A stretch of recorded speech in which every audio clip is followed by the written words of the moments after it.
드론의 비행 원리를 설명할 수 있다. 4가지 힘의 요소를 설명할 수 있다. VTOL을 설명할 수 있다입니다. 학습 내용은요. 드론의 비행 원리, 항공기에 작용하는 4가지 힘의 요소, 그 다음 VTOL, Vertical Takeoff Landing 되겠습니다. 목차고요. 목차 굉장히 많죠. 네, 그런데 잘 보시면요. 드론 관련해서 우리가 이제 제대로 한번 들어가 보는 겁니다. 자, 비행 원리 및 특성입니다. 이미 여러분들이 학습을 하신 건데요. 좀 더 쉽게 디테일하게 한번 들어가 볼게요. 우측 하단에 있는 이거 멀티콥터죠. 그래서 드론 사진을 통해서 여러분들이 보셔도 무방하십니다. 자, 양력 자체는 뭐예요? 위로 뜨려고 하는 힘, 부양하는 힘. 네, 그래서 양력이다 라고 생각을 하시면 좋겠죠. 드론의 날개가 공기 중을 날 때 발생하는 힘으로 위쪽으로 발생을 하고요. 그 다음 상승하려는 힘 자체입니다. 위쪽으로 이제 무언가 뜨려고 하는 힘, 추력이라고 말씀을 드려도 상관은 없겠습니다. 아마 이제 뜨는 힘이라는 것 자체를 강조하기 위해서 양력으로 따로 분류해 주시면 좋겠죠. 자, 중력은요, 마찬가지로 양력이 발생된과 동시에 당연히 중력 따라오는 거죠. 지구가 물체를 당기는 힘입니다. 당기는 힘. 그래서 아래쪽으로 작용된다라는 거 꼭 생각을 주시면 좋을 것 같고요. 만약에 추력이라고만 우리가 단순하게 생각을 해서 위쪽으로 추력이 발생한다고 했었을 때는요. 추력과 동시에 항력이 위에서 밑으로 누른다라는 개념이 되겠지만 양력이 뭐예요? 자체적으로 뜨려고 하는 힘이기 때문에 동시에 무게가 한마디로 지구가 무게만큼 땡기는 힘이다. 이렇게 이해를 하셔야 정확한 표현이 될 것 같아요. 추력은요. 자, 항공기 혹은 드론 마찬가지죠. 앞으로 나아가려고 하는 힘이고요. 나아가려고 하는 힘 자체 추진력 해가지고 추력이라고 이해를 해주셨으면 좋겠고요. 추진력이 앞쪽으로 발생을 했었을 때 동시에 받는 저항, 그죠? 저항, 항력이 있기 때문에 요거는 항력이 이렇게 민다라는 표현보다는요. 항력이 이렇게 발생하면서 뒤쪽으로 잡아당긴다라고 생각을 해주셨으면 좋겠어요. 그 외에 이러한 4가지 힘의 요소 말고도요. 기후, 환경에 관련된 외력이라고 있습니다. 바깥 외자예요. 그죠? 그 외의 힘들, 그래서 기온, 기압, 습도, 구름, 강수, 시정, 바람에 의해서 이러한 비행 성능이 달라질 수가 있다라는 거 참고하시면 좋겠네요. 자, 그래서 여러분들 드론에 작용하는 힘의 순서를 한번 확인해 볼게요. 여기서 말하는 드론은요, 일단 기본 전제가 무인 멀티콥터라는 걸 가정하에 말씀드린다고 제가 강조하고 싶네요. 자, 그래서 일단 상승이라는 건 뭐예요? 양력이 더 커야 되나요? 중력이 더 커야 되나요? 당연히 이렇게 양력, 중력, 추력, 항력 순으로 여러분들이 요 화살표를 보셔가지고 생각을 해보시면 좋을 것 같아요. 어떤 게 더 큰 거죠? 양력이 더 크고, 그러면요, 중력이 더 크고, 추력이 더 크고, 항력이. 네. 이런 식으로 이해를 하시면 좋을 것 같고, 상승 비행이라는 건 결국은 뭐예요? 양력이 더 커야 되는 거죠. 뭐보다? 중력보다. 그래야지 상승하는 거죠. 이런 식으로 쉽게 이해를 해보시면 좋을 것 같아요. 가속이라는 건 뭐예요? 당연히 나아가는 힘이 더 셌었을 때 계속해서 속도가 가중되는 거죠. 자, 수평 비행이라는 건 뭐예요? 양력하고 중력이 같을 때. 자, 그래서 여기서 추력 부분도 같이 곁들여서 생각을 하시면요. 앞쪽으로 나아가는데 고도 변화가 없다라는 겁니다. 그러니까 수평 비행이죠. 이렇게 이해하셔야 돼요. 호버링을 수평 비행이라고 하시면 안 됩니다. 비행입니다. 아셨죠? 등속 비행은 뭐예요? 네, 그래서 속도 변화가 없다라는 겁니다. 그래서 추력하고 항력이 같았을 때 속도 변화는 없는 겁니다. 이거를 이제 등속 비행이라고 우리가 얘기하는 거죠. 그래서 만약에 사지선다형을 제가 낸다고 했었을 때 여러분들이 가장 헷갈리실 만한 건요. 수평 비행하고 등속 비행이에요. 그래서 수평이라는 게 어떤 정확히 형태지? 등속 비행의 뜻이 뭐지? 이것만 잘 기억을 하시면 이 부분은 어렵지 않을 것 같네요. 자, 저번 교시에도 제가 반드시 학습하셔야 된다라는 부분이죠. 네, 토크라는 겁니다. 자, 토크 그래서 제가 지금 시간 많이 할애 안 할게요. 이미 여러분들 알고 계시기 때문에. 그래서 회전하는 힘 자체를 토크라고 하는데요. 핵심은 뭐예요?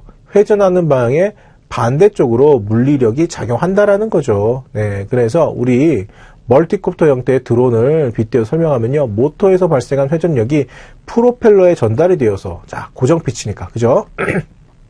고정 피치는 프로펠러라고 우리가 부릅니다. 가변 피치는 로터 블레이드라고 불렀죠. 자, 그래서 프로펠러에 전달돼서 시계 방향으로 회전하는 경우에 이에 대한 반작용으로서 프로펠러에 연결되어 있는 기체가 모터 회전 반대의 방향으로서 이렇게 회전하려고 하는 힘이 발생한다라는 거죠. 그래서 앞선 시간 여러분들 학습하신 바와 같이 토크는요, 프로펠러의 회전 반대 방향으로 기체가 회전하는 현상 자체를 말하는 겁니다. 그래서 똑같은 예시 사진 다시 한번 넣어드렸어요. 그래서 우리가 헬리콥터라고 다시 생각을 해보면요, 만약에 이렇게 프로펠러, 로터, 블레이드가 왼쪽으로 회전을 한다 라고 했었을 때 물리력은 오른쪽으로 작용이 되기 때문에 기체 동체 자체가 오른쪽으로 계속 회전을 할 겁니다. 이거 자체가 토크인데 이걸 막기 위한 안티토크로서 그래서 테일 로터가 있는 거죠. 네.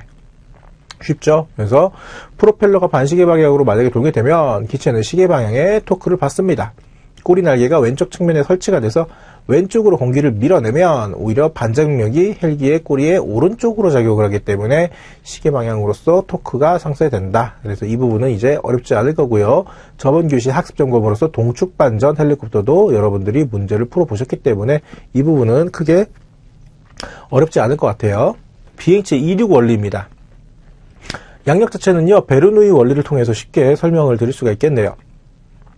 에어포일을 생각을 해보셔도 좋을 것 같아요. 비행기 날개 단면을 보면요, 앞쪽이 위로 불룩하게 생긴 형태입니다. 마치 물고기 머리처럼 유선형으로 되어 있죠. 이러한 모양 때문에요, 날개를 스쳐 지나가는 공기의 압력에 불균형이 발생합니다. 그래서 베르누이의 원리는요, 그냥 심플하게 말씀드리면 유체 각에서 유체의 유속이 빨라지면 그 유체가 점유하고 있는 공간의 압력이 낮아진다라는 겁니다. 속도가 빨라지면 빨라질수록 압력이 낮아진다. 이렇게 이해를 하셔도 좋을 것 같아요. 자, 비행기 날개의 단면을 보면요, 앞쪽이 위로 불룩하게 생긴 형태라고 말씀드렸죠? 네, 이런 겁니다. 그죠? 앞쪽이 불룩하잖아요. 뒤쪽은요, 뾰족합니다. 그래서 비행기 날개 단면은요, 위쪽이 불룩하고요, 아래쪽이 평평해요. 여기는 약간 이렇게, 그죠? 여기는 그냥 평평하죠. 그래서 위쪽으로 이렇게 스쳐가는 공기는요, 이렇게 슉 해가지고 한번 과속 방지턱을 밟고 지나가는 것처럼 꿀렁하고 이렇게 지나간다라는 겁니다. 이거를 말하는 거예요. 그리고 아래쪽은요, 평평하니까 그냥 이대로 쭉, 그죠? 그래서 위쪽으로 스쳐 들어가는 공기는 돌아서 가야 되니까 이 끝부분에서 공기가 만난대요. 그래서 얘는요, 한번 꿀렁해서 쭉 가야 되고 얘는 그냥 꾸준히 가면 되는 거니까. 그래서 돌아서 가는 공기가 일단 속도가 훨씬 빨라진다라고 우리가 쉽게 표현을 합니다. 그래서 따라서 비행기 날개 위쪽 압력이 낮아지면서, 그죠? 아래쪽은요, 압력이 높아지면서, 그러면서 이제 뭐예요? 뜬다라는 거예요. 회전이기면은 이게 회전을 하는 거고, 고정이기면 이 상태에서 앞으로 나아가는 거죠. 네, 그렇죠. 그래서 양력 발생의 원리, 이것 자체를 그냥 베르누이 원리를 통해서 이렇게 설명을 할 수가 있습니다. 자, 그래서 고정익, 지금 무인 비행기 1종, 예, 가장 큰 1종 비행기 이륙하는 거 한번 보실게요. 발주, 양력 발생. 그렇죠. 예, 이게 일반적으로 우리가 알고 있는 비행기 고정익의 이륙 형태죠. 네. 그래서 이 동체 자체의 무게가 가볍기 때문에 상대적으로 모터의 회전 출력만으로도 빠르게 양력 발생할 수가 있었죠. 그래서 활주 거리가 짧아도 괜찮았다라는 겁니다. 근데 일반적으로 우리가 해외여행 가실 때, 예, 탑승하시는 항공기는요, 전혀 그렇지 않죠. 그래서 활주로 굉장히 깁니다. 지상에서 택싱, 활주하는 속도만 해도요, 최소 300에서 360 미만 사이에서 계속해서 활주를 하는 거죠. 경우에 따라서는 400km 이상으로도 지상에서 활주를 해가지고 뜨기도 합니다. 자, 이제 멀티콥터 비행 원리 가볼게요. 자, 화살표. 어떤 걸 뜻하는지 여러분들 파악되셨나요? 네, 파란색하고요, 빨간색이 회전하는 방향이 다르죠. 그럼 제가 또 뭘 이야기를 할까요? 앞서서 학습하셨던 토크에 대한 이야기가 꼭 나오겠죠? 그래서 한번 볼까요? 자, 우선적으로요, 이 드론이라고 되어 있는 명칭, 이 앞부분, 여기를 기수 부분이라고 할게요. 헤딩 부분. 멀티콥터는요, 헬리콥터 기술에서 발전해서 파생되어진 기술입니다. 그래서 이름이 멀티콥터예요. 헬리콥터는요, 메인 로터 블레이드 동체가 어셈블리가 하나였죠. 그런데 이러한 메인 로터를요, 그러면은 뭐 다르게 더 개수를 계속해서 추가했었을 때에는 어떨까, 성능이. 이러한 고민에서 나온 거기 때문에 이름 자체가 멀티입니다. 멀티콥터. 자, 그래서 멀티콥터 기수 부분, 이 앞부분이라고 12시 방향이라고 생각을 했었을 때 요거는 전 세계적으로 무조건 따라야 되는 법입니다 라는 건 없지만 암묵적으로 모두가 그렇게 이야기를 하는 통일성 갖추고 있는 부분인데요. 기수 부분 가장 오른쪽을요, 우리가 모터 1, 1번 모터라고 합니다. M1이죠. 그래서 M1 기준으로 반시계 방향으로 M2, M3, M4라고 부릅니다. 자, 그리고 여기 보시면요. 빨간색 이 화살표는요. 반시계 방향이죠. 네. 그리고 파란색은요. 시계 방향으로 프로펠러가 회전하고 있다라고 제가 이렇게 표시를 해드렸죠. 그래서 시계 방향은요. CW라고 우리가 부릅니다. CW는요. 클락와이즈 말 그대로 시계 방향이에요. 그러면 반시계는요. CW 앞에 카운터. 네. 그래서 CCW라고 부릅니다. 네. 이러한 것들을 그냥 쉽게 이해하시라고 제가 말씀드리고 있는 거고요. 자, 보시면요. 일단은 M1하고 M3가 반시계 방향으로 프로펠러가 회전하고 있죠. 네. 그러면은 뭐예요? 물리력은 회전하는 방향의 반대쪽으로 작용하기 때문에 M1하고 M3만 놓고 봤었을 때는요. 기체가 오른쪽 시계 방향으로 회전하려고 하겠네요. 네. 그런데 한번 보세요. 자, CW 시계 방향으로 M2하고 M4 프로펠러도 회전하고 있기 때문에 결국은 뭐예요? 가운데에서 서로 양쪽으로 회전하려고 하는 힘이 상쇄돼서 그 자리 유지할 수 있는 거죠. 이게 바로 안티토크, 반토크라는 겁니다. 자, 그리고요. 제가 아까 외력이라는 말씀을 한번 드렸었죠. 그리고 우리가 외력을요. 쉽게 좀 더 세분화하면 기상의 7대 요소라고도 이야기하는데요. 7가지. 기온, 기압, 습도, 구름, 강수, 시정, 바람. 이러한 것들이 모든 항공기 비행에 있어서 성능 저하라던가 영향을 미치기 때문에 따로 외력이라고 하고요. 항력이라고도 우리가 또 표현을 합니다. 그런데 외력하고 항력은 좀 구분을 해주셨으면 좋겠어요. 모든 저항 받는 힘을요, 우리가 항력이라고 할 수 있겠지만, 추력이 발생함에 의해서 벌어지는 항력을 또 대표적으로 따로 분류를 하죠. 네, 그래서 항공기의 전진을 방해하는 힘 자체를 그냥 항력이라고 이야기하고요. 그 다음, 추력하고 상관없이 외부적인 이러한 기상 요소에 의해서 발생되는 것을 또 외력이라고 한다라는 거, 이렇게 이해를 하시면 좋겠네요. 자, 일반적으로 멀티콥터들이 이런 식으로 비행을 하죠. 그래서 지금 형태에서는요, 호버링을 유지하고 있다라고 가정을 해볼게요. 자, 그래서 위로 뜨려고 하는 힘, 고도 상승, 양력이죠. 동시에 받는 게 자체 무게, 중력이죠. 그리고 나아가려고 하는 힘, 네, 추력이고요. 추력 발생과 동시에 이게 받는 것 중에 아까 말씀드렸던 항력이 있었던 겁니다. 자, 이 부분은요, 멀티콥터에 대해서 여러분들이 좀 쉽게 이해하시라고 제가 동영상을 보여드리면서 자막 설명을 좀 드릴게요. 자, 프로펠러는 어떻게 드론을 날 수 있게 해줄까요? 프로펠러의 단면을 살펴보면 이렇게 휘어져 있습니다. 공기의 입자를 이렇게 공으로 생각을 해보면요, 프로펠러가 이렇게 돌아가면 공기와 부딪히게 되고, 그럼 공기가 아래로 밀려 내려갈 것입니다. 자, 풍선의 입구에서 바람이 빠져나가면 풍선은 반대로 나가는 것처럼 프로펠러가 회전하면서 아래로 공기를 밀어내면요, 위로 올라가게 하는 힘이 생깁니다. 회전을 빠르게 해주면 위로 올라가려는 추력도 커지게 되죠. 추력이 중력보다 크면 위로 올라가게 되고요. 회전이 느려지면 추력도 작아져서 아래로 내려오게 됩니다. 추력과 중력이 같으면요, 공중에 멈춰 있게 될 것입니다. 프로펠러의 폭을 넓게 하면요, 접촉하는 공기의 양도 많아지게 되어 추력도 커지게 됩니다. 그래서 드론의 프로펠러는 통통한 편입니다. 프로펠러는 모터에 의해서 돌아갑니다. 모터를 손으로 잡고 있으면 이렇게 돌아가게 됩니다. 위쪽을 잡게 되면 몸체가 돌아가게 될 것입니다. 아무것도 잡지 않게 되면 어떻게 될까요? 우선 모터가 회전하면서 프로펠러가 돌아갈 것입니다. 하지만 이 회전력에 대한 반작용의 힘이 작용하면서 몸체가 반대로 회전하게 됩니다. 헬리콥터의 프로펠러가 회전을 하면 반작용의 힘이 작용해서 헬기의 몸체는 반대로 회전합니다. 그래서 꼬리 날개를 만들어서 회전을 막아줍니다. 드론도 날개가 하나 있다면 빙글빙글 돌게 돼서 많이 어지럽게 되겠죠. 드론은 회전을 막아주기 위해서 꼬리를 달아주는 대신에 프로펠러의 회전을 다르게 해줍니다. 4개의 프로펠러가 모두 같은 방향으로 돌아가면 반작용의 힘이 작용해서 드론이 반대로 회전하게 됩니다. 그래서 프로펠러 2개를 더 다른 방향으로 회전시킵니다. 그래서 이렇게 하면 이쪽 2개하고 이쪽 2개의 프로펠러가 서로 회전하려는 힘을 상쇄시켜 줍니다. 드론의 회전을 막아주고 안정적인 비행을 위해서 프로펠러의 개수는요, 주로 짝수를 많이 사용하고 있습니다.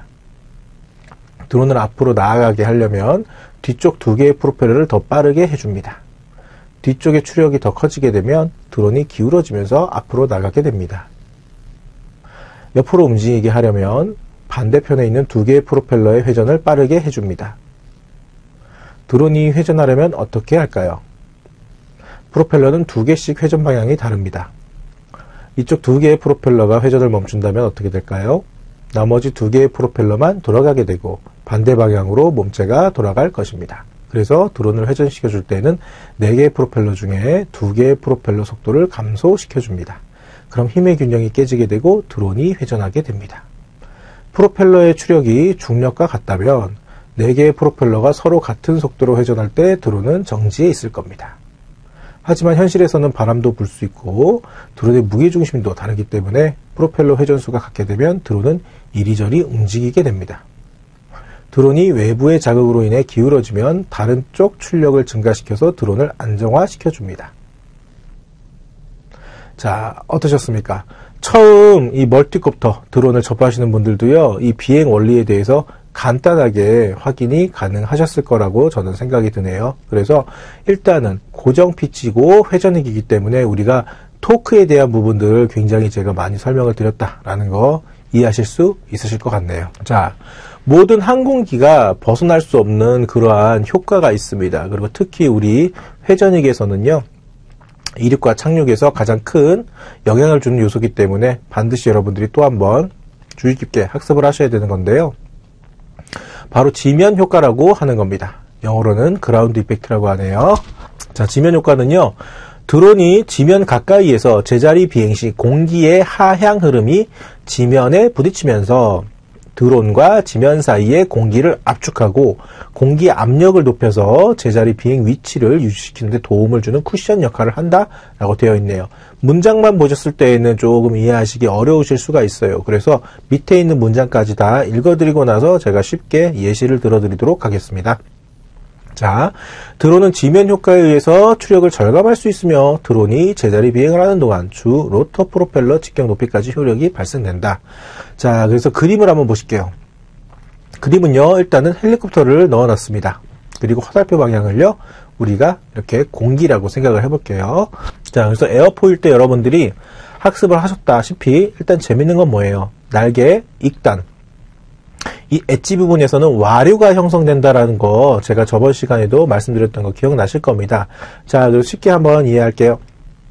제자리에서 헬리콥터든 그 다음 멀티콥터든 같은 회전익이니까 이륙을 하기 위해서 이 프로펠러가 돈다라고 생각을 해볼게요. 그러면요, 고정 피치는요, 말 그대로 이 프로펠러가 이렇게 수평이 아니고 한쪽 방향으로 틀어져 있는 거죠. 피치 각도가 이미 형성되어 있는 거고, 헬리콥터 가변 피치는 뭐예요? 로터 블레이드가 단면이 수평일 수는 있겠지만 경우에 따라서 이륙을 할 때는 이렇게 인위적으로 각도를 바꿀 수 있는 거죠. 자, 이런 현상이 벌어진 상태에서 제자리에서 계속 날개가 회전을 한다고 했었을 때 공기는요, 앞선 동영상에서 여러분들이 보셨다시피 공기가 밑으로 내려가는 거죠. 네, 이러한 상태에서 공기를 밀기 때문에 공기의 작용, 반작용에 의해서 제자리에서 뜨려고 하는 겁니다. 이러한 이론인데요. 그러면은 이렇게 프로펠러가 회전을 하면서 밑으로 공기를 뿜어내고 있었을 때 밑으로 이렇게 나아가는 공기들은요, 당연히 지면에 맞고 충돌하겠죠. 그런데 보시면요, 이렇게 튕겨져 나가고 끝나지가 않습니다. 이렇게 지면에 맞고 튕겨짐과 동시에 어떻게 돼요? 경우에 따라서는 이렇게 다시 올라오기도 합니다. 이해되셨죠? 네. 이러한 현상을 이제 생각을 하시고 설명을 들으셔야 한 번에 이해하시기가 쉬워요. 자, 그래서 여기서 쿠션 역할을 한다라고 설명을 한번 드릴게요. 자, 제자리에서 회전을 합니다. 밑으로 발생시키는, 밑으로 나아가려고 하는 바람, 힘, 이거 하향풍이라고 할게요. 하향풍이 발생되네요. 그래서 지면에 맞고 튕겨져서 올라오네요. 그럼 저절로 뜨게 해주는 힘도 당연히 발생하겠죠. 그래서 자체적으로 발생하는 양력에다가 지면 효과를 통해서 얻는 우리의 요 양력이 조금 더 추가돼서 순간적으로 뭐예요? 제 손을 한번 보시면은, 네, 밀어주는 힘, 쿠션. 갑자기 있다가 쿠션이 빵 하고 생기는 것처럼. 네, 이러한 현상입니다. 그래서 이 지면 효과는요, 회전익이 이륙을 할 때에는 도움을 줍니다. 그래서 자체적으로 뭐 배터리라던가 니트로퓨엘이라고 하는 그러한 내연기관이, 뭐 쉽게 말씀드리면 가솔린 같은 거 생각을 하시면 돼요. 그러한 연료를 통해서 이륙을 한다고 했었을 때 가장 많이 연료 소모가 심한 부분이요, 최초에 이륙을 할 때입니다. 일단 뜨려고 하는 양력을 발생시켜야 되니까 그 순간 배터리도 그렇고 연료도 그렇고 가장 많이 소모가 되는데요. 이 그라운드 이펙트, 지면 효과가 있기 때문에 상대적으로 조금 덜 네, 에너지를 소비해서 쉽게 뜰 수 있는 효과가 있습니다. 자, 그러면은 이 지면 효과가 이렇게 장점만 있느냐? 또 그렇진 않아요. 네. 문제가 뭐냐면요. 회전익은요. 수직도 착륙도 가능하죠. 그래서 제자리에서요. 호버링 상태에서 이제 착륙을 하려고 천천히 고도를 낮추다 보면 어떻게 돼요? 점점 지면하고 가까워지면 가까워질수록 이러한 하향풍이요. 지면에 맞고 튕겨져서 올려오는 이러한 지면 효과가 더 크게 발생되기 때문에 고도가 낮아지면 낮아질수록 기체가 수직으로 있는 그 자리에서 착륙을 하면 너무 좋겠지만 이 하향풍이 계속해서 튕겨져서 지면 효과가 발생하기 때문에 기체가 살짝씩 흔들리거나 경우에 따라서는 흘러가기도 합니다. 네, 이러한 것들. 그래서 지면 효과는요, 장단점으로 구분을 하셔서 여러분들이 처음에 학습을 하셔도 좋을 것 같아요. 장점은요, 지면 효과가 있기 때문에 회전익은요, 이륙하기 편하다. 단점은요, 착륙하는데 장애 요소로도 발생한다. 라는 거죠. 그래서, 자, 그러면 지면 효과를 받는 그러한 기준, 어디까지 지면 효과를 크게 받습니까? 라는 건데, 자, 쉽게 말씀드리면 고도가 높으면 높을수록 지면하고 머니까 상대적으로 덜 받고요. 지면하고 가까우면 가까울수록 지면 효과를 가장 많이 받는 거죠. 그런데 뭐예요? 여기서 주로또 프로펠러 직격 높이까지라고 했으니까 이륙하기 전이라 하더라도 이 정도 높이까지는 받는다라는 거예요. 네. 쉽죠? 여기서 하향풍이 발생되니까요. 그리고 회전을 할 때 위쪽에 있는 공기까지도 밑으로 이렇게 쏙 쏠려져서 증가돼서 밑으로 내려갑니다. 자, 이제 여러분들 앞서서 고정익 이륙하고요. 회전익, 비행 원리 멀티콥터 통해서 배우셨는데 이제 장단점을 한번 분류해 보셔야 돼요. 그래야지 여러분들이 경우에 따라서 다양한 성격의 측량을 하실 때 어떤 드론을 내가 선택해서 측량을 하겠다라는 기준이 확고히 서겠죠. 자, 고정익은요, 픽스드 윙이라고 한다라고 제가 말씀드렸죠. 고정익의 장단점, 그 다음 특징, 여러분들이 알고 계시는 게 뭐가 있을까요? 네. 자, 수평 고정 날개가 있다라는 거죠. 자, 그 다음 왕복 엔진, 분사 추진 엔진 같은 거 쓰고요. 그 다음 뭐예요? 회전익에 비해서 빠른 속도고, 그 다음 상대적으로 긴 비행 시간을 가지고 있습니다. 자, 경우에 따라서 엔진을 꺼버리면 뭐예요? 활공 비행도 가능하기 때문에 비행 시간이 늘어납니다. 자, 그 다음 고정익은요, 한번 이륙하고 나면요, 계속해서 추력만 발생시켜주면은 이 메인 고정 날개가 자체가 계속해서 양력을 유지해 주기 때문에 따로 계속해서 연료를 크게 소모할 필요가 없다라는 것 때문에도 비행 시간이 길다라는 거고요. 그 다음 장거리 비행에 그래서 용이하고요. 자, 페이로드도요. 예, 이 동체 자체의 무게에 비해서 페이로드 더 큰 것도 가질 수가 있습니다. 다. 그리고 날씨에 대한 영향도요, 회전익에 비해서 상대적으로 덜 받아요. 그래서 우천시에 헬리콥터는 못 뜨는데 비행기를 뜨는 그 이유도 여러분들이 쉽게 이해하시면 되겠죠. 그런데 그렇다고 해서 만능 아니에요. 단점은 뭐가 있죠?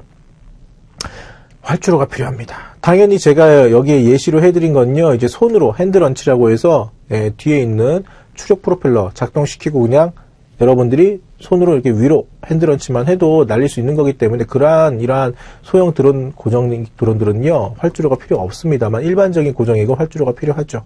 그리고 정지비행, 한마디로 호버링 안 된다라는 겁니다. 그 다음, 이 날개 직경 길이가 있으니까 뭐예요? 좁은 공간 임무가 불가능하고요. 그 다음, 추력을 계속해서 유지해야 되기 때문에 거꾸로 속도가 느려지면 얘는 추락을 해버려요. 네, 이게 바로 이제 단점이 됩니다. 자, 그러면 고정익의 장점은 곧 회전익의 단점이고, 고정익의 단점은 곧 회전익의 장점이 되겠죠?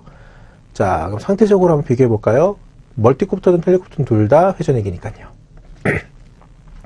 자, 한번 가볼게요. 특징과 장점. 풀업 회전으로 인해서 양력을 발생시켜서 비행을 하는 거죠. 그래서 수직 이륙. 자, 그 다음 방향 제한이 없다는 건 뭐예요? 고정익은요, 쭉 나아가야지만 비행이 유지가 되기 때문에, 계속해서 앞으로만 향할 수밖에 없는데, 회전익은요, 가다가 힝 이렇게 가능해요. 네, 그래서 방향 제한이 없습니다. 그 다음 정교한 비행이 또 가능하고요. 활주로도 필요 없습니다. 그래서 산악지형의 70% 이상의 우리나라에서 만약에 측량을 한다 했었을 때 대부분 수직 이착륙기를 선호하는 이유가 있는 거죠. 자, 그 다음 중저속도는 정지 비행도 가능하다. 네, 호버링 이야기하는 거죠. 그 다음 생각보다 구조가 굉장히 간단해요. 헬리콥터는 구조가 어렵고 복잡합니다. 그래서 난이도가 진입장벽이 초보자들한테 낮은 이러한 무인 멀티콥터가 지금 드론으로서 현재 각광받고 있는 거죠. 단점은요, 아까 말씀드렸던 고정익의 장점을 생각해서 비교해 보시면은, 단점이 나오는 거죠. 그래서 날개를 계속 회전시켜야지만 양력 발생이 유지가 되기 때문에 얘는 엔진, 그 다음 배터리 소모, 굉장히 심합니다. 그 다음 해외여행 가실 때 헬리콥터 타고 가시는 거 아니라고 그랬죠? 네, 항속시간, 그 다음에 속도 자체가요, 최대 속도가 고정액에 비해서, 예, 떨어질 수밖에 없어요. 자, 그러면요. 자, 참고로, 이 사진은요, 제 친구예요. 예, 엔지니어고요. 국내에서 5손가락에 드는, 이러한 드론, 고정액, 그 다음 회전액 만드는 친구입니다. 그래서, 고정액하고 회전액의 장점만 섞어서 만드는 하이브리드 타입, 그걸 이제 V톨이라고 부르는데요. 이 V톨 제작한 게 있어가지고, 예, 이 친구가 제작한 거 한번 사진을 보여드릴게요. 그래서 이 부분 프로펠러 보면요, 멀티콥터랑 똑같네요. 고정 피치네요. 그래서 제자리에서 수직 이륙, 착륙, 그죠? 그리고 이륙을 하고 나서 고도만 맞췄을 때에는요, 프로펠러 4개는 멈추고요. 뒤에 있는 추력 프로펠러 작동시켜가지고 고정액으로서 이제 또 비행하는 거죠. 그 다음, 이 스테빌라이저가 굉장히 중요합니다. V톨이라고 해서요, 다 똑같이 생기진 않았고요. 이 뒷부분, 꼬리 날개 형태가요, 우리 측량 쪽에서는 굉장히 중요해요. 그래서 이러한 형태, 그 다음에 일반적인 항공기처럼 이렇게 버티컬 호라이즌 있는 요 십자가 형태, 그래서 여기에 따른 다른 성능, 굉장히 저항을 많이 받는 부분들이 있기 때문에 이 부분은 측량 쪽 제가 설명을 드리면서 깊게 들어갈게요. 그래서 오늘은 V톨에 대한 기본적인 거 설명 한번 드리도록 하겠습니다. 자, 수직 이착륙인데 고정액 형태다라고 했었을 때 여러분들 저번 시간에 잠깐 저하고 학습을 하셨던 것처럼 틸트 로터 형태가 있고요. 천이 비행 기억나시죠? 그 다음 앞선 V톨 형태가 있습니다. 그래서 특징하고 장점은요, 그냥 고정액하고 회전액의 장점 다 갖춰 있다고 생각을 하시면 좋을 것 같아요. 네. 단점은요, 일단은 틸트 로터 자체는 굉장히 어려워요. 그래서 틸트 로터 드론을 만나신다면 여러분들 참 운 좋으신 건데, 가격도 만만치 않으실 거고, 그 다음에 비행 안정성 때문에 틸트 로터는 사실은 지금은 무인기 쪽에서는 잘 쓰진 않습니다. 그리고요, 여러분들이 쉽게 생각해 보시면 좋을 게, 요즘은 배터리 자체도요, 기술이 많이 발전해서 수소 배터리 같은 거 쓰죠? 네, 그래서 V톨하고 수소 배터리 결합하면요, 비행 시간이 획기적으로 늘어난다라는 가장 큰 장점도 우리가 활용할 수가 있겠습니다. 그래서 기본적인 장점하고 단점은요, 여러분들이 이제 어느 정도 수준이 되셨으니까 눈으로만 읽어보셔도 이해하시기 쉬우실 것 같고요. 자, 동영상 한번 여러분들 보시도록 할게요.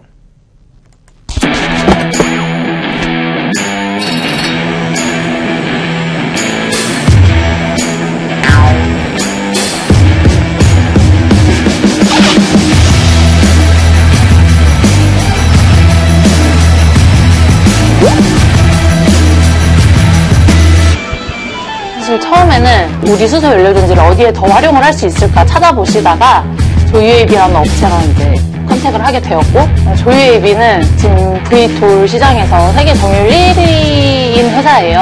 저희 R&D 직원들이 같이 조유에이비 공장에 가서 같이 테스트도 해보고 비행 실험도 같이 하면서 같이 개발을 해서 지금까지 이어지게 되었습니다. 고정액 기체는 날개가 따로 있고 비행형 프로펠러가 따로 있어요.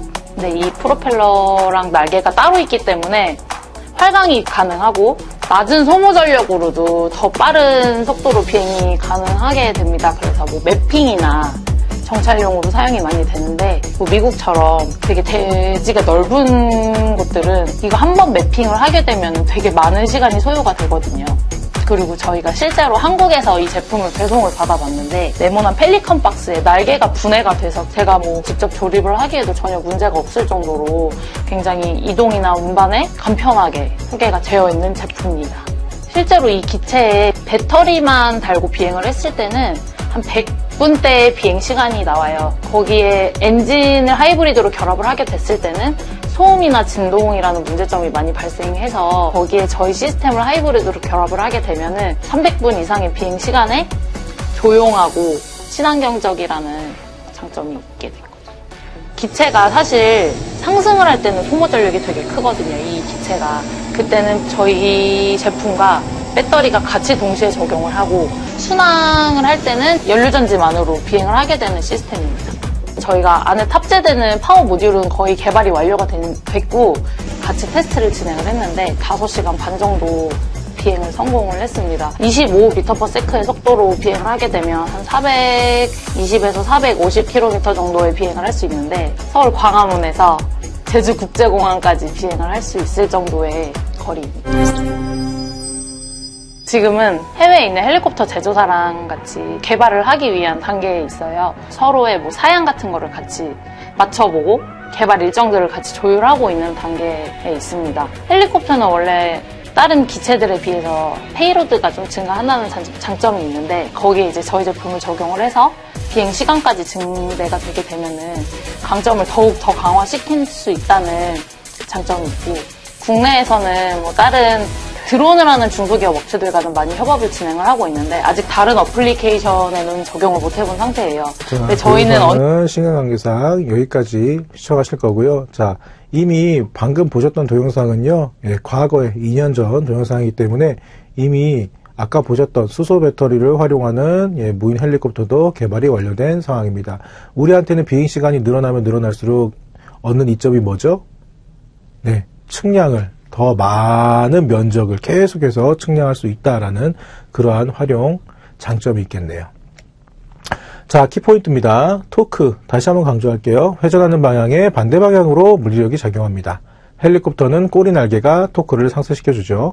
회전익과 고정익의 장점을 합친 VTOL의 비행 특성이 측량과는 어떤 관계가 있을지 여러분들이 한번 잘 생각해 보시면 쉽게 해답이 나올 것 같네요. 자, 오늘 1교시의 학습 목표입니다. 비행체의 특성을 설명할 수 있다. 고정익의 특성을 설명할 수 있다. 회전익의 특성을 설명할 수 있다. 학습 내용은요, 비행체의 특성, 고정익의 특성, 회전익의 특성입니다. 자, 오늘 학습 전에 여러분들께서 한번 미리 생각해 보셨으면 좋을 것 같은 그러한 내용입니다. 비행체의 특성이라고 하면 어떤 것들이 있을까요? 그리고 다양한 비행체의 형태에 따라서 차이점은 무엇이 있을까요? 그리고 비행체는요, 어떠한 기준으로 이렇게 나눌 수가 있는 걸까요? 한번 생각을 해보시고 학습에 들어가도록 하겠습니다. 목차입니다. 비행체 형상에 따른 분류, 고정익 형태, 고정익 특성, 회전익 형태, 회전익 특성, 혼합형 형태, 혼합형 특성입니다. 비행체의 형상에 따른 분류 중 우선 고정익에 대해서 먼저 학습을 하시도록 하겠습니다. 우선 지금 보시는 사진은요, 서해해경청에서 사용하는 고정익 항공대에서 CN235 수송기를 항공기로서 이렇게 사용하고 있습니다.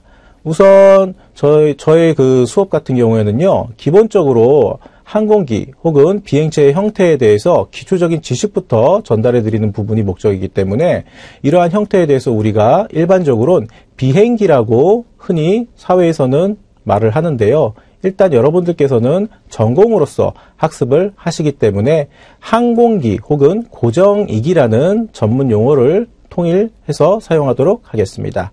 일단 우리가 사진을 보셨을 때 가장 크게 눈에 띄는 부분이 뭘까요? 일반인 분들이, 비전공자분들이 말씀하시는 비행기 형태는 똑같게 이루어져 있나요? 조금 다른 부분이 있다라고 우선 파악하신 분들은요, 굉장히 눈썰미가 좋으신 분들이시네요. 자, 여기 사진을 보시면요, 제가 동그랗게 원으로 해드린 부분입니다. 일반적으로 여러분들께서 해외여행 시 이용하시는 보잉 747 같은 그러한 고정익 항공기하고 가장 큰 차이점 중에 하나는요, 이렇게 전방 방향으로서 추력 프로펠러가 달려있다라는 부분이네요. 그러면 이러한 프로펠러를 따로 돌려주기 위한 엔진이 존재한다라는 거죠. 예, 이러한 부분 여러분들이 눈여겨 한 번씩 보셨으면 좋겠고요. 후미 같은 경우에는요, 우리가 쉽게 말해서 꼬리 날개라고도 이야기를 하는데요. 일반적인 고정익 항공기의 꼬리 날개 부분하고 형상이 똑같습니다. 자, 계속해서 기체의 하단부, 한마디로 지면에 맞닿아 있는 부분을 한번 볼까요? 바퀴 형태로 이렇게 구성이 되어 있고요. 기체의 기수 부분, 바로 하단부에도 이렇게 바퀴가 장착되어 있네요. 이러한 착륙 장치를 혹시 뭐라고 부르는지 여러분들 알고 계신가요? 그렇죠. 랜딩 기어라고 부릅니다. 랜딩 기어라고 이야기를 들으시면요, 일단 우리말이 아니고 바로 영어죠. 항공 관련해서는요, 전 세계적으로 사용하는 언어가 달라서는 안 되기 때문에 국제 공통 언어로서 영어를 채택해서 이렇게 사용하고 있는데요. 랜딩은 말 그대로 랜드 자체가 땅이고요. 랜딩은요, 착륙을 말합니다. 그런데 랜딩 기어이기 때문에 착륙을 하기 위한 보조 수단인 기계적인 요소, 이렇게 여러분들께서 이해하시면 되겠네요. 그래서 이러한 고정익은 일반적으로 생각하시는 헬리콥터 형태의 회전익과 가장 랜딩 기어 관련해서 큰 차이점이 있습니다. 그건 비행체의 특성 때문이기도 한데요. 계속해서 다음 슬라이드를 통해서 제가 여러분들께 소개를 해드리도록 하겠습니다. 자, 계속해서 정면에서 비행하고 있는 고정익 형태의 사진을 보실 수가 있는데요. 앞선 슬라이드와 똑같은 CN-235 항공기인데요. 이번에는 스페인 공군에서 사용하고 있는 항공기를 준비를 해봤습니다. 자, 우선 우리가 정면에서 비행하고 있는 이러한 고정익 형태를 보시게 되면요. 기체 기수 부분이죠. 영어로는 노즈라고 합니다. 자, 코, 그죠? 그렇기 때문에 앞으로는 노즈라는 용어를 들으신다 하시더라도 너무 혼란 가지실 필요는 없을 것 같네요. 일단 앞서서 우리가 살펴본 사진은요, 측면 사진을 통해서 고정익 항공기의 전체적인 특성을 먼저 파악을 했고요. 현재 비행을 하고 있는 항공기의 정면 모습이기 때문에 당연히 프로펠러는요, 이렇게 회전하고 있습니다. 자, 이렇게 회전하고 있는 프로펠러가 보이실 거고요. 그리고 또 하나의 또 다른 특징이 있죠. 비행 중이기 때문에 앞서 보셨던 사진과 가장 큰 차이점은요, 랜딩 기어가 수납이 되어 있습니다. 그래서 1차원적으로 여러분들이 생각을 해보시면요, 랜딩 기어라는 명칭 자체는요, 착륙을 우리가 하기 위해서 보조 수단으로서 사용하는 기계적 장치는 맞습니다만, 기어기 때문에 일단은 수납이 되고 혹은 바깥으로 노출이 되는 구조가 1차원적으로 구상된 랜딩 기어의 형태이다라고 여러분들이 이해하셨으면 좋겠고요.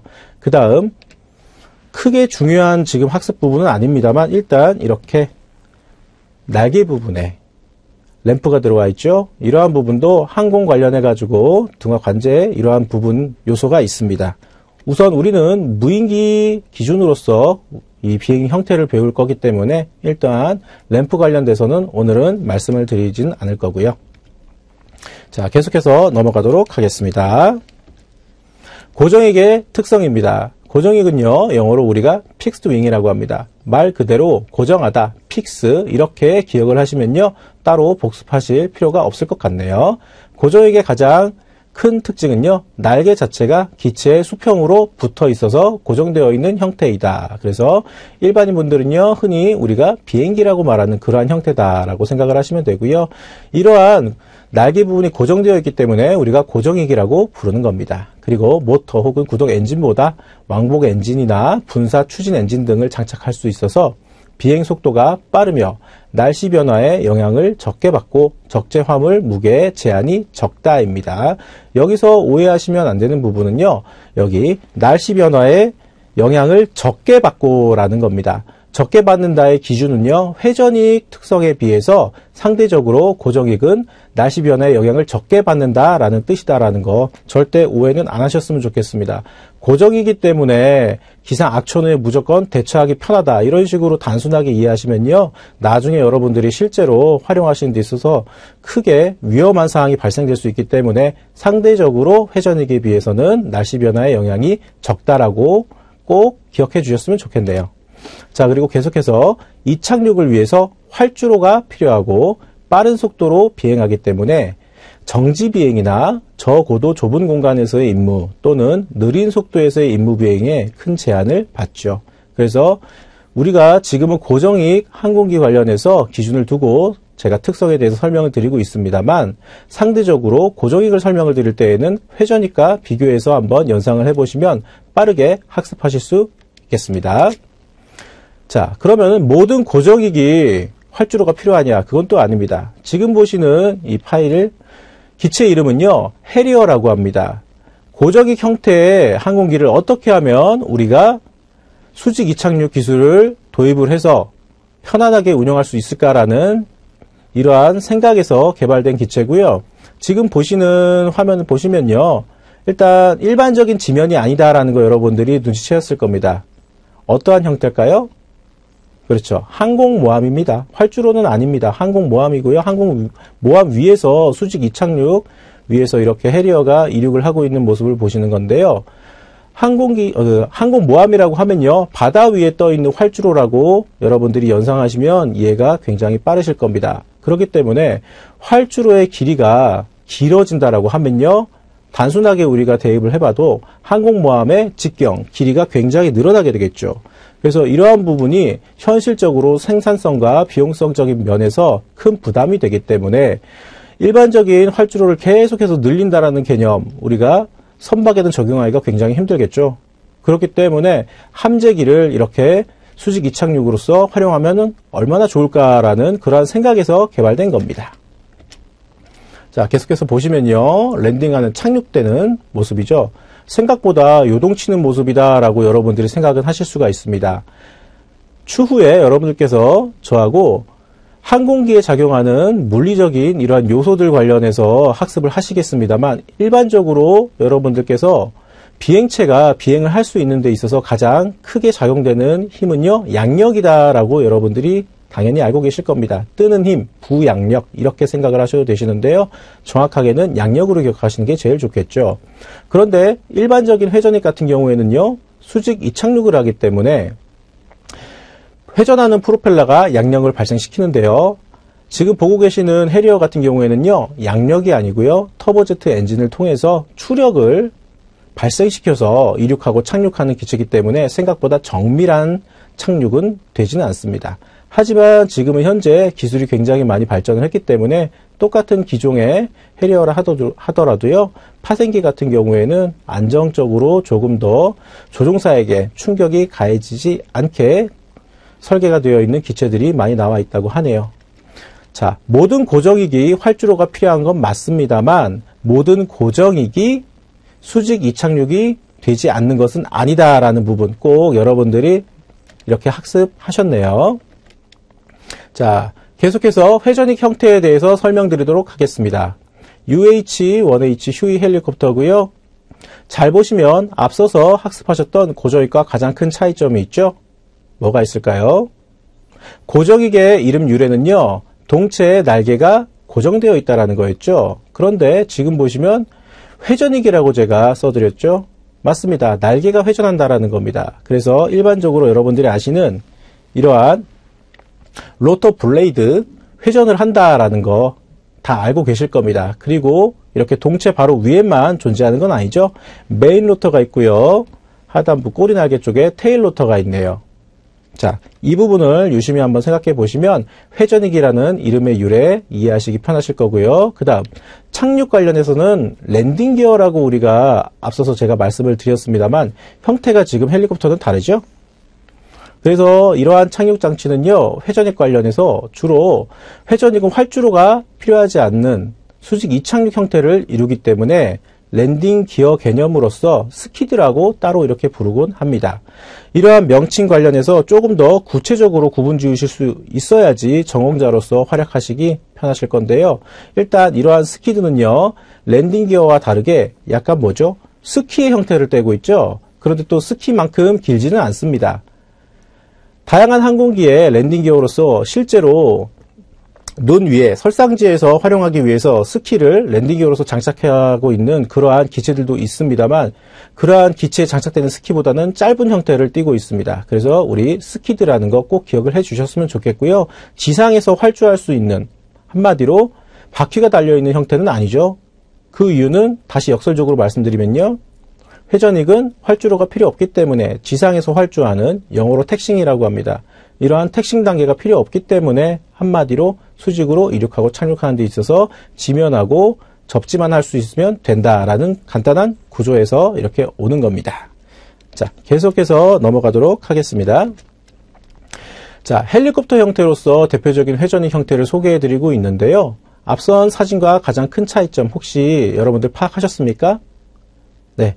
학습을 하고 계시면요, 제가 주로 형태를 떠나서 일단은 양력을 발생시킬 수 있는, 한마디로 비행에 관여되어 있는 이러한 모습을 먼저 찝어드리고요. 그 다음 비행을 했기 때문에 착륙의 개념이죠. 이러한 착륙 관련해서 보조수단들 후차적으로 설명하는 거 보실 수가 있겠습니다. 자, 앞선 헬리콥터와 형태에 따라서 가장 큰 차이점은 뭐가 있을까요?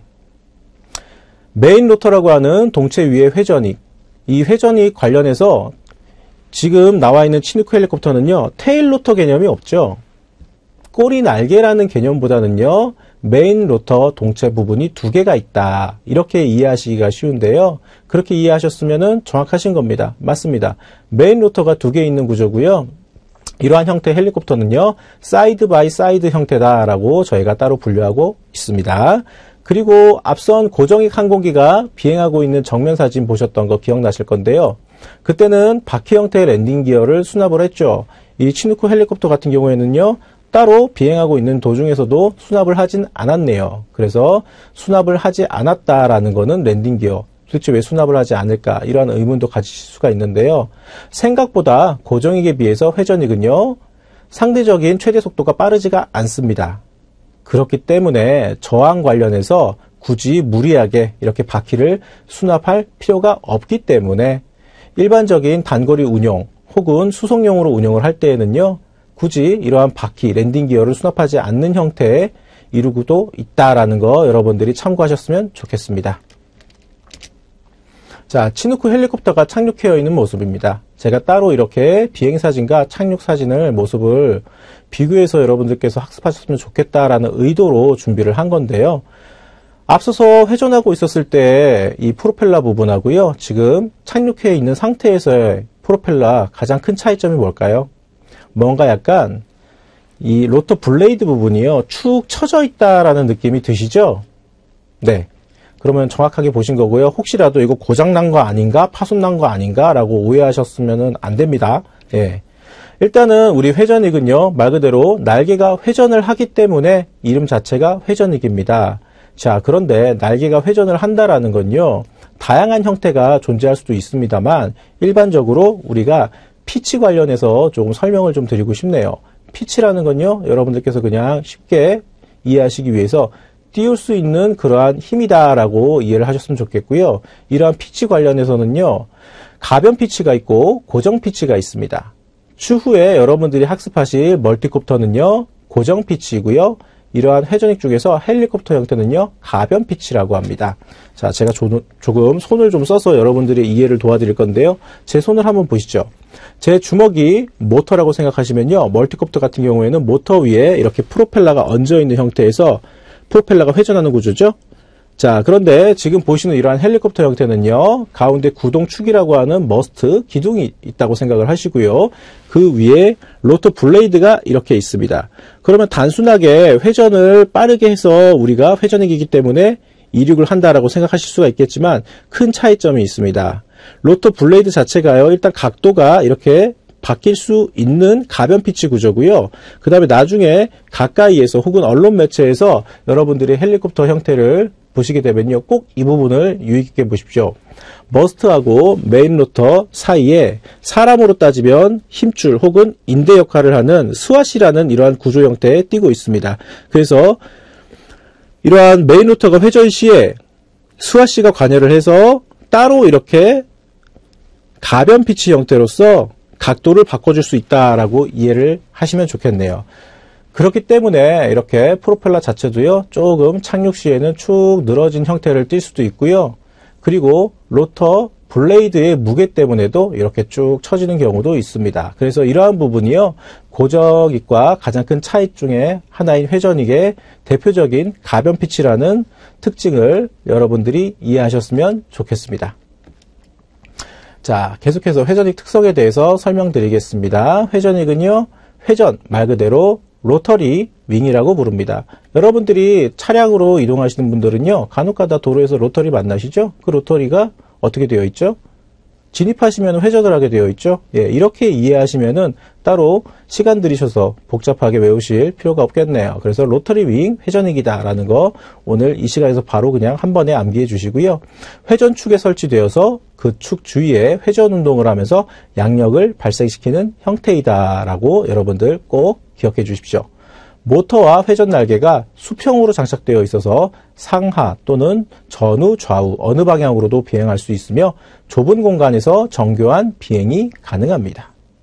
활주로가 필요 없기 때문에 중저속으로 단거리 비행을 요하는 분야에서 주로 이용합니다. 그래서 눈치가 빠르신 분들은요, 이미 파악을 하셨을 겁니다. 우리가 앞서 고정익의 특성에 대해서 학습을 하셨고요. 지금 방금까지 회전익의 특성에 대해서 학습을 하셨는데요. 고정익과 회전익의 각각 장단점이 서로 다르죠. 고정익의 장점은요, 회전익의 단점 부분이기도 하고요. 고정익의 단점은요, 거꾸로 회전익의 장점 부분하고도 바로 매칭이 가능합니다. 그렇기 때문에 우리가 날아다니는 형태 비행체는요, 고정익과 회전익, 크게 이 두 가지 부류로 카테고리 분류가 됩니다. 자, 그런데 단순하게 이렇게 두 가지 형태만 존재하는 건 아니고요. 계속해서 기술은 발전하기 때문에 이 고정익의 장점과 회전익의 장점 둘 다 섞어서 활용하면 과연 어떻게 될까? 이러한 의문에서 시작해서 파생된 기체가 혼합형이라고 합니다. 대표적인 혼합형 형태로는요, V22 오스프리가 있습니다. 이러한 오스프리는 여러분들께서 영화나 애니메이션, 이러한 액션 장르 부분에서도 특히 많이 보셨을 거고요. 밀리터리물 같은 경우에도 간혹 가다가 소개가 되기 때문에 정확한 명칭은 모른다 하시더라도 이러한 형태를 보신 분들은 굉장히 많으실 겁니다. 자, 그러면 계속해서 한번 이 사진을 통해 가지고 설명을 드려보도록 하겠습니다.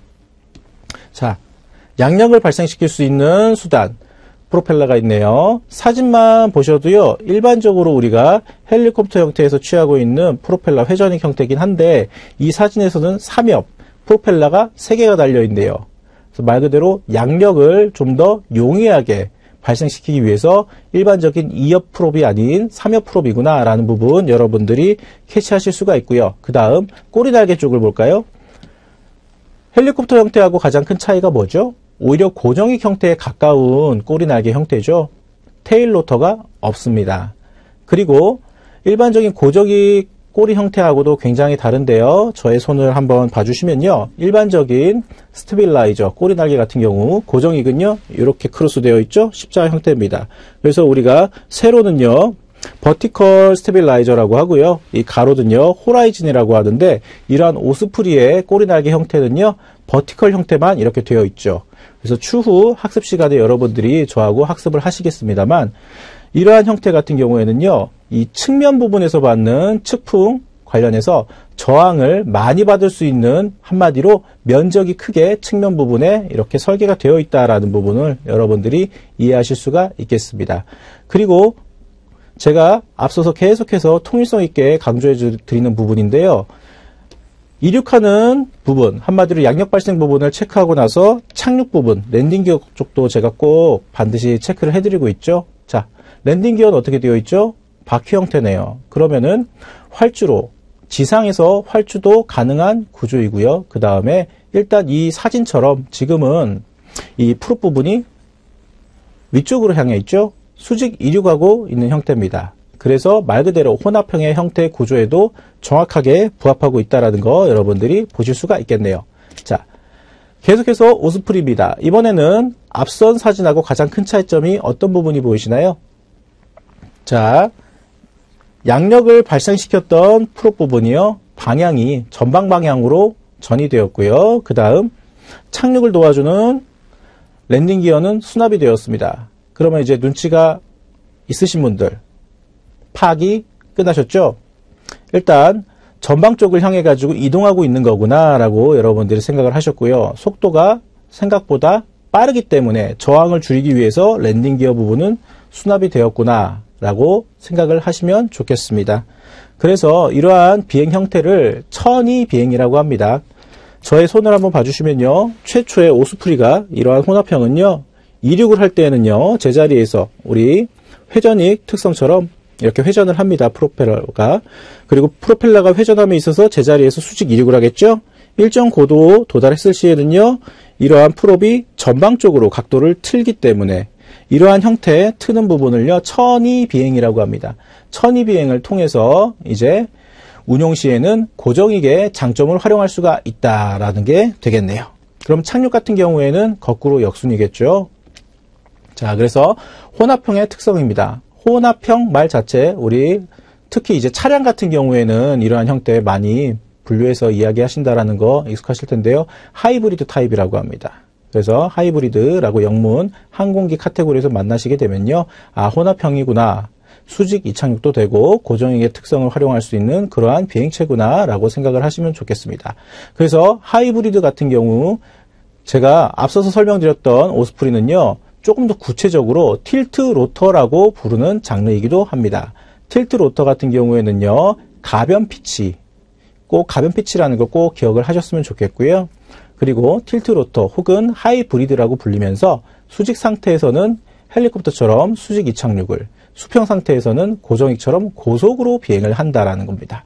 그래서 학습하신 바와 같이 고정익의 장점과 회전익의 장점을 혼합하였다라고 이해하시면 빠르겠네요. 틸트 로터는 고정익 고속 순항 능력과 회전익의 수직 이착 능력을 모두 갖추어서 비행 능력이 굉장히 뛰어나지만 세상 모든 것들이 다 완벽할 수는 없죠. 조금 안타깝지만 혼합형의 가장 큰 복잡한 단점입니다. 일단 구조 자체가 굉장히 복잡합니다. 고정익과 회전익의 특성을 이용해야 되기 때문에 같이 합쳐서 설계를 한다, 이런 단순 접근 방식으로만 우리가 이해를 해도요, 구조 자체가 단순할 수는 없겠죠. 그렇기 때문에 일단 정비 부분, 생산하는 부분에서도 굉장히 시간이 많이 걸리는 구조입니다. 그리고 이러한 복잡한 구조로 인해서 일단 조종사 개념에서 생각을 해봤을 때는요, 운용 관련해서 굉장히 까다로운 기체다라고 생각을 하셔야 됩니다.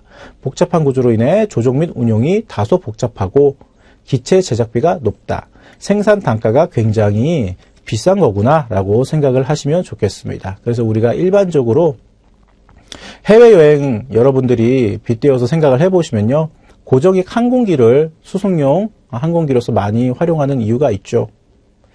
일단 속도 부분에서도 그렇고요. 일단 고정익이 회전익에 비해서 상대적으로 높은 최대 이륙 중량, 페이로드라고 합니다. 이러한 높은 페이로드를 가지고 있고요. 그런데 이러한 혼합형 특성을 가진 비행체를 통해서 혹시 해외로 여행을 가보신 분이 계십니까? 절대 그런 일은 없을 겁니다. 왜냐? 방금 여러분들께 제가 말씀드렸던 그러한 단점 때문입니다. 일단 복잡한 구조 때문에도 그렇지만요, 조종 능력 또한 마찬가지로 난이도가 높습니다만, 일단 비행 안정성 관련해 가지고 앞서서 설명드렸던 천위비행이라는 이러한 특성이요, 늘 어떠한 기후 환경에서도 완벽하게 작동하는 그러한 구조가 아닙니다. 천위비행 자체가 굉장히 위험한 시도기 때문에 우리가 일반적으로 민간인들 수송용으로 활용하기에는 굉장히 어렵습니다. 그리고 또한 기체 제작비가 굉장히 높습니다. 단적인 예를 들어드리면요, 경량 항공기든 일반적인 항공기든 고정익 형태의 금액 단가를 생각을 해보시면요, 아무리 비싸다 그래도요, 최대한 500억 정도 이상 하지는 않습니다. 그런데 틸트 로터 오스프리 같은 경우에는요, 미국이 보안 관련해가지고 크게 100% 완벽하게 오픈을 하진 않았습니다만 그 이상의 금액도 측정이 되어 있다라고 언론을 통해서 접하신 분들도 계실 겁니다. 그래서 굉장히 제작 단가가 높습니다. 자, 앞서 설명드렸던 천위비행 관련해가지고 동영상 한번 시청하시도록 하겠습니다.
자, 시청 잘 하셨나요?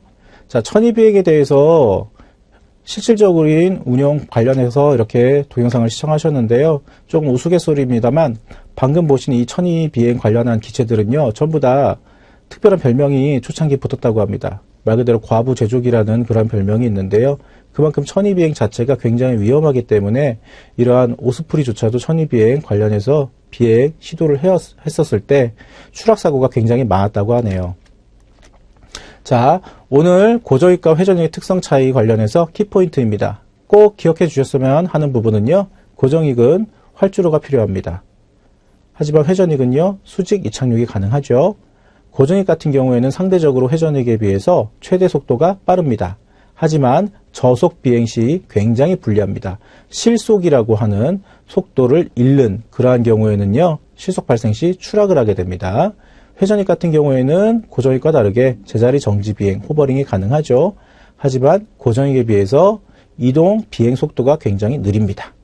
그리고 악천후 운용에는요, 상대적으로 고정익이 유리하다라는 부분 꼭 기억해 주셨으면 좋겠습니다.